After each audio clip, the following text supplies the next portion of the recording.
Assalamualaikum warahmatullahi wabarakatuh. Saya Anissa Ridayati dari kelompok 3.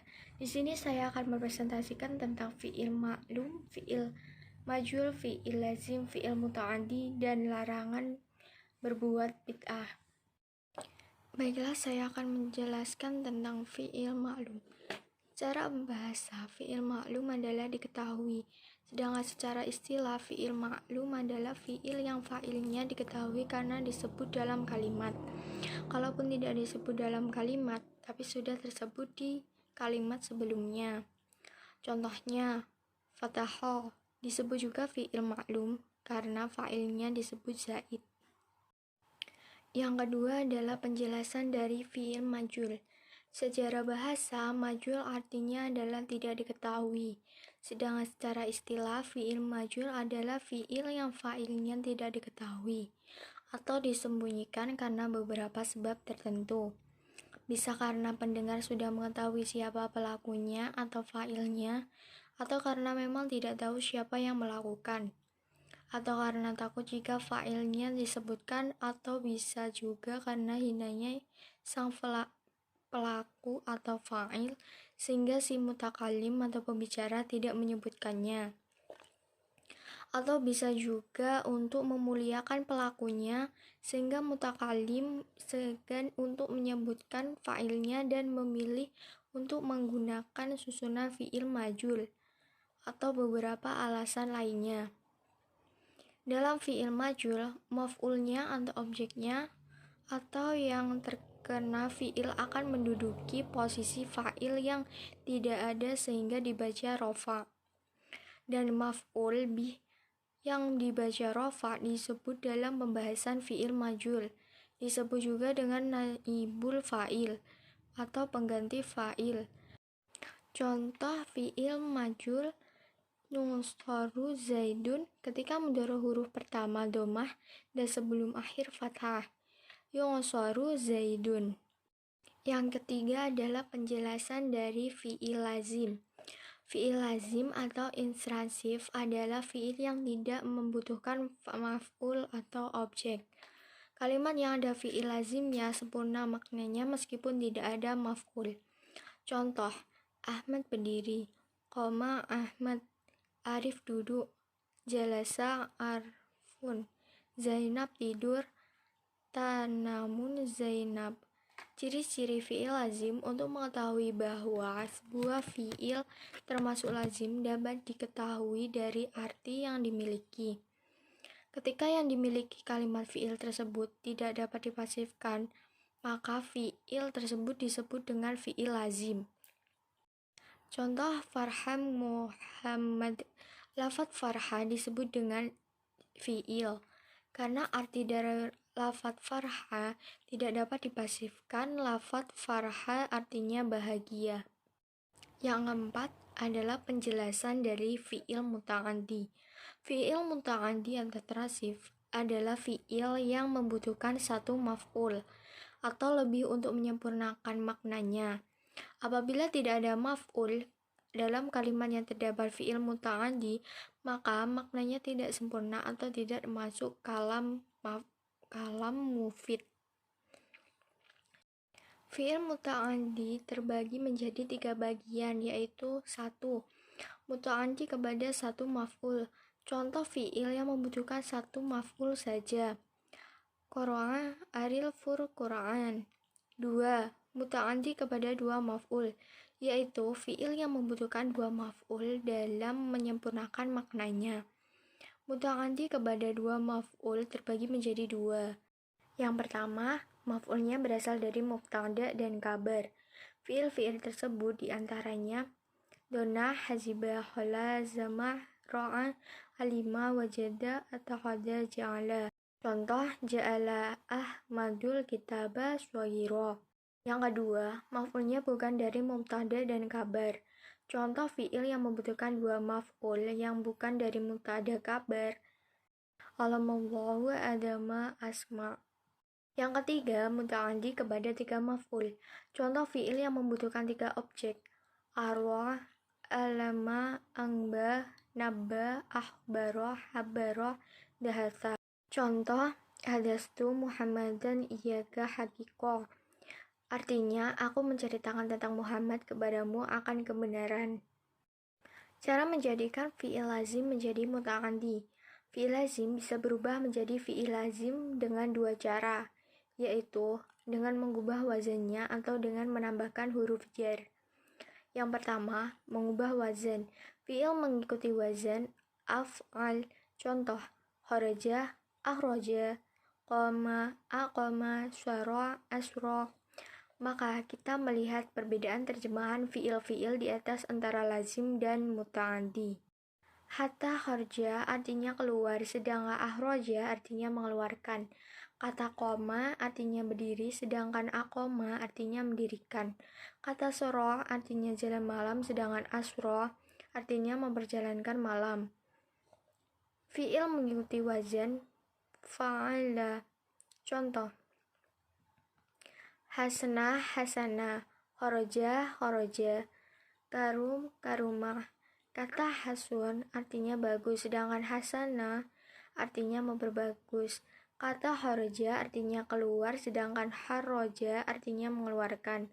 Kata karuma artinya mulia, sedangkan karoma artinya memuliakan.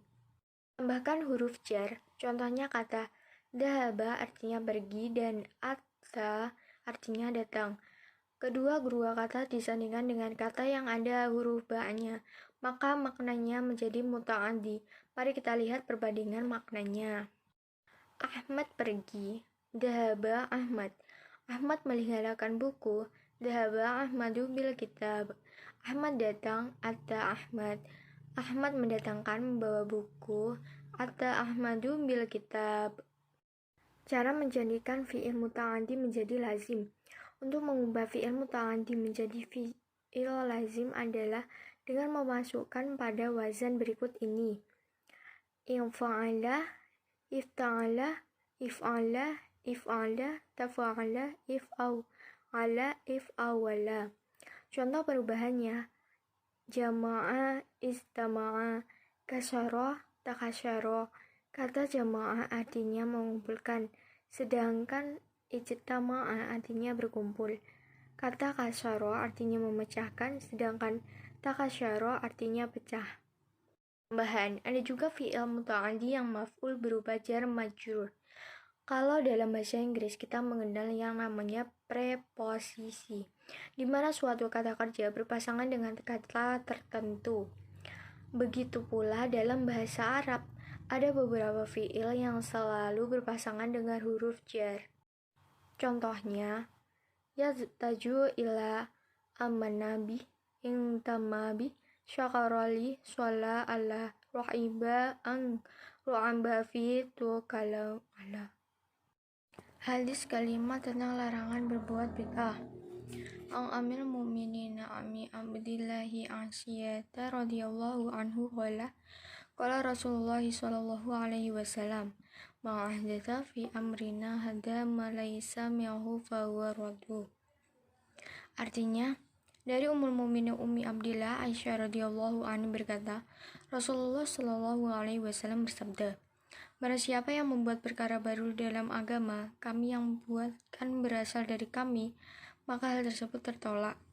Hadis riwayat Bukhari Muslim. Dalam riwayat lain disebutkan, barang siapa beramal dengan amal yang tidak ada tuntunan dari kami, maka hal tersebut ditolak. Qalu sallallahu alaihi wasallam ma'ahdatha fil amrina hadza ma laysa minah fawr wa raddu. Mardud fihi dalilu ala anna ibadati minal usli wal wudu'i waswami waswalati idam fu'ilat ala al-jilafi syar'i taqanu mardu ta'ala al-fa'ili wa anna ma'hu nabil adadi fashidi yajid radhiyallahu sahibi wala yamlak. Penjelasan hadis. Sabda Rasulullah sallallahu alaihi wasallam, barang siapa yang membuat perkara baru dalam agama kami yang bukan berasal dari kami, maka hal tersebut ditolak. Kata rodun bermakna mardudun atau tertolak. Hadis ini menunjukkan bahwa sesungguhnya seluruh ibadah seperti mandi, wudhu, puasa, sholat, Ketika prakteknya menyalahi tuntunan syariat, maka ibadah tersebut ditolak. Begitu juga dengan barang yang diambil atau dimiliki dengan akad yang fasid atau rusak. Maka barang tersebut harus dikembalikan kepada pemilik asal dan tidak boleh dimiliki. Qala sallallahu alaihi wasallam lilladina qala lahu inna karena asifan ala hada fazna bil mimra'atihi wa inna akhbiratu anna alabni wahma fatadaitu minhu bimi'ati syai'i wa waliyadi faqala sallallahu alaihi wasallam walidatu wal qadamu radiyallahu wa fi dalilu ala anna man tada'a fil dani bi'idin anta la tuwafidu syara'a wa ilmuha alaihi wa amaluhu maraduna alaihi wa anahu yastahiqu wa inda wa qala sallallahu alaihi wasallam ma'ahdana wahdatha hadatha au mundita fa alaihi la'natullah. Rasulullah Shallallahu Alaihi Wasallam bersabda kepada orang yang berkata kepada beliau, sesungguhnya anakku bekerja kepada orang yang istrinya telah berzina dengan anakku. Aku diberitahu bahwa hukuman bagi anakku adalah rajam. Lalu aku menembus anakku dengan 100 ekor kambing dan seorang budak perempuan. Rasulullah Shallallahu Alaihi Wasallam bersabda, seorang budak perempuan dan kambingnya harus dikembalikan kepadamu. Hadis ini menunjukkan bahwa barang siapa yang berbuat bid'ah dalam agama yang tidak sesuai dengan tuntunan syariat, maka ia berdosa dan amalnya ditolak serta berhak mendapat ancaman. Rasulullah Shallallahu Alaihi Wasallam bersabda, barang siapa yang membuat hal baru dalam agama atau melindungi atau membantu orang yang melakukan perbuatan tersebut bid'ah, maka ia wajib mendapat laknat dari Allah SWT. Terakhir adalah penutup, yaitu kesimpulan. Fi'il muta'addi adalah kata kerja yang membutuhkan penyebutan objek untuk memperjelas efek pekerjaan. Fi'il lazim adalah kata kerja yang tidak membutuhkan penyebutan objek. Fi'il ma'lum adalah kata kerja yang subjeknya melakukan pekerjaan. Fi'il majhul adalah kata kerja yang subjeknya dikenai pekerjaan. Saran, penulis berhak dengan adanya makalah ini, pembaca dapat menambah referensi tentang fi'il ma'lum, fi'il majhul, fi'il lazim, dan fi'il muta'addi.